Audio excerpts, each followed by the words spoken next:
Ja, graag gedaan.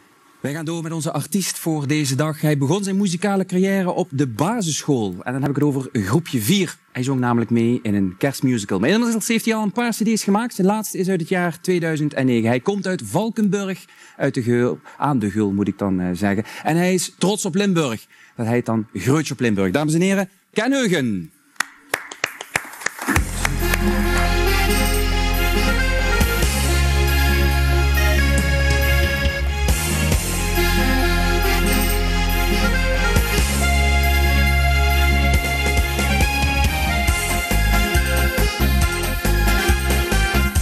Ik ben gans weg van fijne muziek. Ik voel me echt de koning te riek.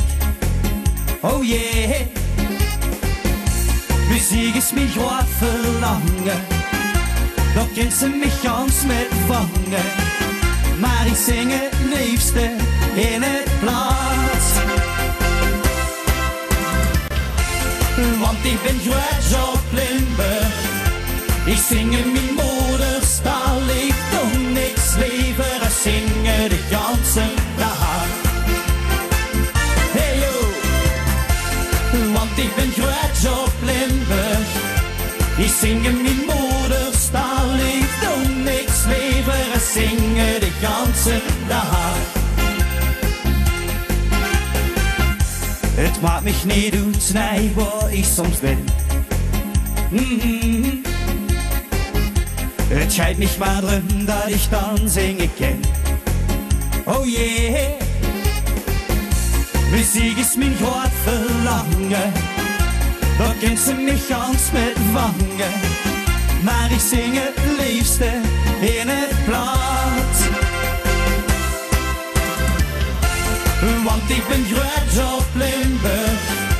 Ik zing in mijn moederstaal. Ik doe niks liever als zingen de ganse dag. Hey yo. Want ik ben greutsj op Limburg. Ik zing in mijn moederstaal. Ik doe niks liever als zingen de ganse dag. Als ik een liedje weer van de Chantaler of Papi, het maakt niet uit, dan ga ik goed mijn boot. Want ik ben greutsj op Limburg. Ik zing in mijn moederstaal. Ik doe niks liever als zingen de ganse dag. Want ik ben greutsj op Limburg. Ik zing in mijn moederstaal. Ik doe niks liever als zingen de ganse dag. Hey yo. Want ik ben greutsj op Limburg. Ik zing in mijn moederstaal. Ik doe niks liever als zingen de ganse dag.